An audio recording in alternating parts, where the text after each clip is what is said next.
4-26 есеп. OX осінде А нүктесінде жанайтын, В нүктесі арқылы өтетін шеңбердің центрін тап және радиусын тап. Яғни бізде А нүктесінің координатасы -6-да 0. В нүктесінің координатасы -10-да 4. Бізге айтады, А нүктесі OX осінде жанайтын дейді. Яғни OX өсі бізге жанама бұл шеңберге, сызылатын шеңберге. Мына OX өсі жанама. Түсінікті ме? Яғни, мына жердегі 6-да 0 деген нүкте мынау ғой бізде. Мынау жанама, мынаған байланысты шеңбер не бұлай насып етті. Енді мына екінші нүкте арқылы өтеді дейді. Екінші нүкте қай жерде? -10.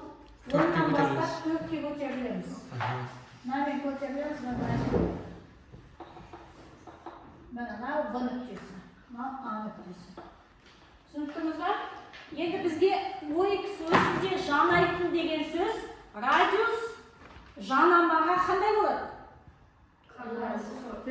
Перпендикуляр болады. Сол себептен мен мына жерге радиус салып жатырмын. Мен білмеймін енді ол қай жерде центр болатын, сондықтан перпендикуляр жалпы сызық сызып жатырмын. Мына ойдың өсі сияқты мына жерге OX өсіне перпендикуляр сызып. Себебі мынау жанама, мынау медиарадиус. Ол перпендикуляр болады. Шеңбердің центрі, яғни осы мына жер өтетін параллельде бойында жатыр деген сөз. Қай жер жатқанын қазір табамыз. Осы екі нүктенің несін табамыз? Арасында жатқан кесіндінің ұзындығын табуым мүмкін, бірінші очередь. Одан кейін осы жерден енді радиус қалай түсті деп ойлайсыңдар? Қай жерде радиус болуы мүмкін? Қай жерде радиус болуы мүмкін? Шамамен мынаған перпендикуляр жүргізейік, OX өсіне перпендикуляр жүргізейік. Яғни 4 деген нүктеден өтетін жерден перпендикуляр жүргізіп жатырмын. Шамамен менің ойымша центр мына жерде болады деп ойлап тұрмын. Мүмкін мына нүктені басып өтуім мүмкін. Мына нүктені басып өтуім мүмкін.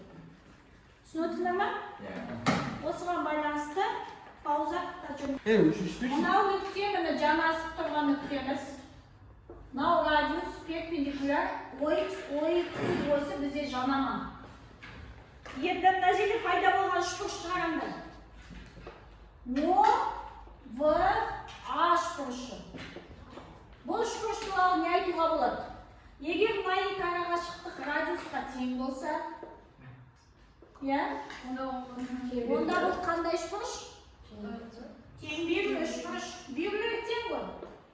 Енді осы жерден мен тең берілі үшбұрышқа не жүргізгім келіп тұр? Мына не болады бізде? Бисектриса, әрі медиана, әрі биіктік. Үшеуі қажет болып тұр. Биіктік те керек болып тұр.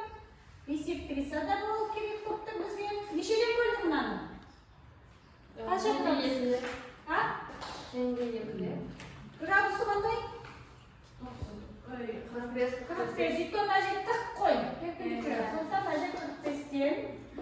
Сонымен қоса, мынау кесінді қанша екенін қазірше білмейтін, бірақ бұл кесіндіні тоже екіге медиана бөліп тастайды.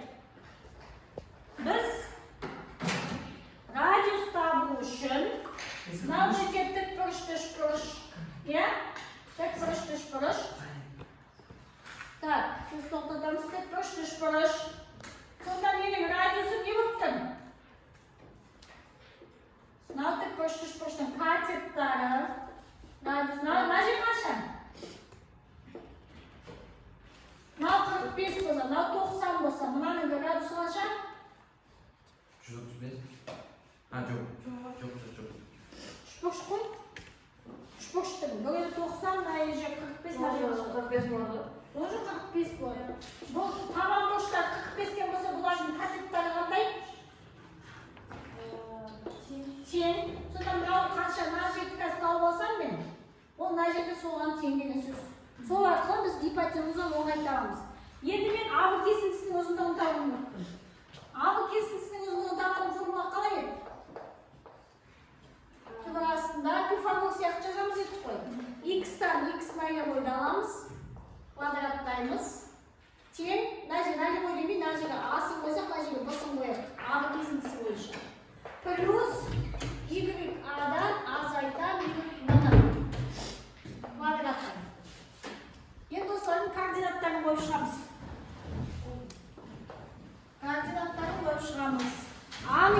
нешеге теңбіз аның x'i? 6 minus 6'ga. Минус 6. Сосын Қосу Оның minus 10, minus 10. минус 10 болады. Қараңдар, мына жерге минус бар, мына жерге минус бар. Плюс 10 болады. Квадрат. Плюс 0. Одан кейін минус 4 квадрат. Неше болды там есептеңдер? Минус 4. Минус 4-тің квадраты 16. Бұндар турасында. Мына жер Қосу 16. қосу 16. 2 16-ны қосатын болсақ, ол 32 деп қоспай-ақ қояйық, бұл 2 көбейтілген 16 ғой. Турасына шығармай, мынау шығалайын деп тұр, кетейін деп тұр. Сонда неше болады? 4 Турасында 2. Енді қараңдар, мынау с кесіндісі, с нүктесі точно ортасы ғой. Иә. Өйткені ол медиана, азамат? Медиана ма? Иә. Сол себептен бұл ортасы. Сондықтан мен асыны табатын болсам, мен берілген А нүктесін не істеймін? 2-ге бөлем. Значит, 4 турасты 2-ні бөлем 2-ге. Неше шығар? 2 турасты 2. 2 турасты 2 шығар.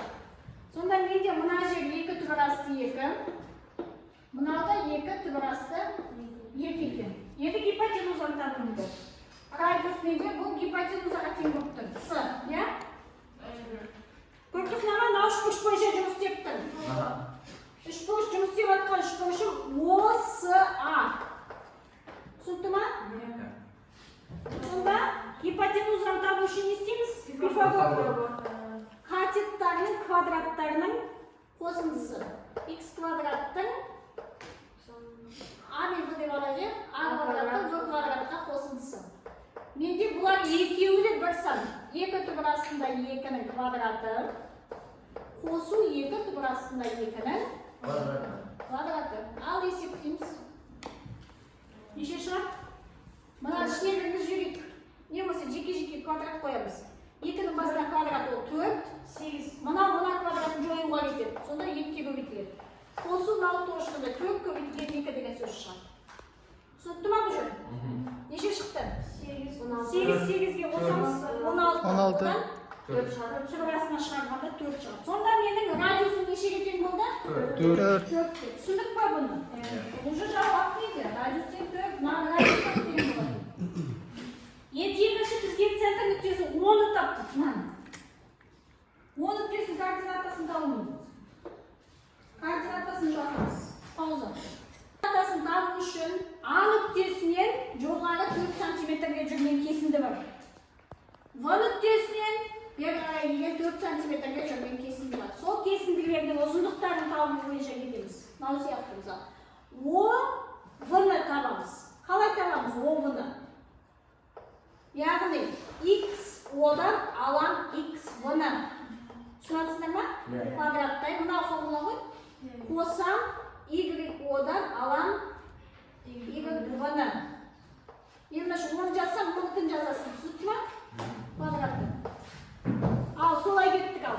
Оны кім білмейміз енді. Пока бұларды X деп қалдырамыз, V-нікін жазамыз.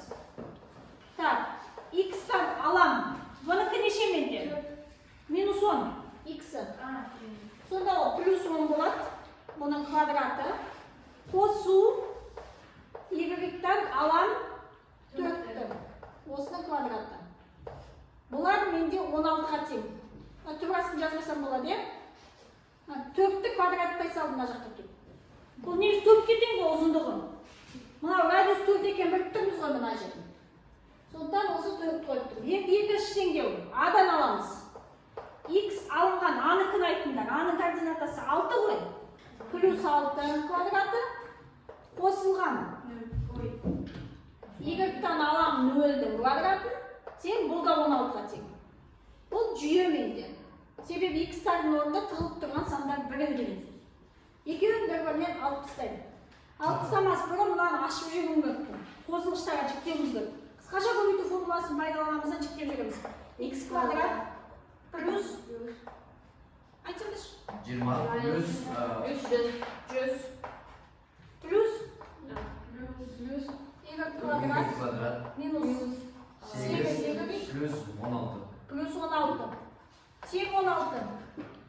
Мына жақта X квадрат қосылған 12 қосылған 16.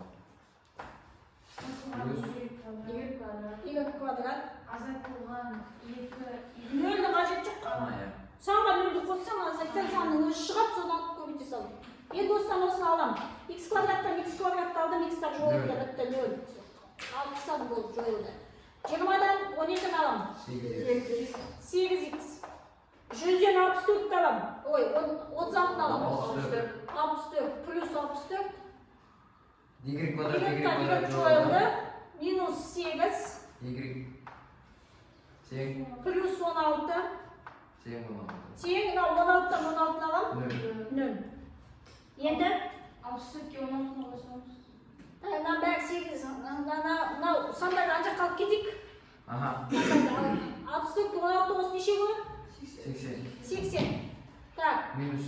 8-ді жақша сыртына шығарып жіберейік, мына көбейтіліп тұрған. Екеуінде де 8 тұр, байқап тұрсыңдар ма? X қосу. X минус Y тең 80-ге. Коэффициентке бөліп жіберейік. Minus 80 болмай Жақсы, дұрыс. Минус 80 сонда X минус X минус Y тең минус онға. Енді бастапқы жаңағы мына теңдеуімізді біреуіне әкеп салсақ, мына кішкентай теңдеуімізді тағы да жазамыз. Мына кішкентай теңдеуімізді тағы жазамыз. Түсініктіңіз ба? Иә. Хотите ашып жазсаңызға болады. Мына ашылған вариантын жасау. X квадрат плюс 12x плюс 36. Неге екі айнымалыны алып тұрмын мен?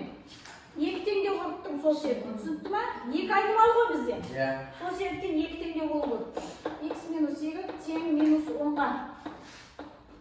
Мына жерде не байқадық? X тағы салайық. Иә? Иә. Не болады X тапсам? X тапсам не болады?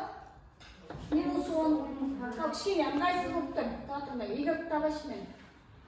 Y-ті мұн жаққа жіберейін, 10-ды мұн жаққа жіберейін. Минусқа көп, іліктің келмей тұр. Сонда Y тең не болады? X мына жаққа болады, плюс 10. Енді осы мұнаның орнына замен жасайын. Aha. X квадрат плюс 12x плюс 36 плюс мынаны ашамын. Мынаны ашамын, аха. X квадрат плюс 20 x плюс 100 тең 16-ға. 2x квадрат плюс 32x плюс 136 мына жақта 16 алып тастауымыз керек. 16 бар мына жақта. 120. Тең 0-ге. Бәрі 2-ге бөлініп тұр, көріп тұрсыңдар ғой? Иә. Бөліп жіберейік 2-ге. X квадрат плюс 16x плюс 60 вет. Қандай сандардың көбейтіндісін ал? 31. Ветті салсаңдашы 60-қа екі санды көбейткен, қай екі санды қосқанына тең болып тұр. Қай сандар? 10 мен 6. 10 мен 6. 10 мен 6. Енді плюс минусын қараңдар. Мына жер плюс болатын болса, екеуіне де минус қойымыз керек. Сонда біз мәні, x-тің мәні не минус 10, немесе минус 6 деп тұр. Біз енді шамамен түсініп тұрмыз ғой, қараңдар. X-тің мәні неше бізде? Центрда x-тің мәні неше? Минус 6. Значит, x-қа біз смело минус 6-ны қоя берсек болады. 10-ға келмейді. Минус 6-ны алып тұрмыз. Минус 6 енді мына жердегі мынаған қоя саламыз Y табу үшін. Y тең x плюс 10 деген. Сол x-ның орнына Minus 10. минус 6-ны қоямыз. Сонда Y тең нешеге? 4. Y тең 4-ке болды. Сонда Y-тің мәні мына жерде 4-ке болды. Осылай міне координатасын таптық. Жақсы.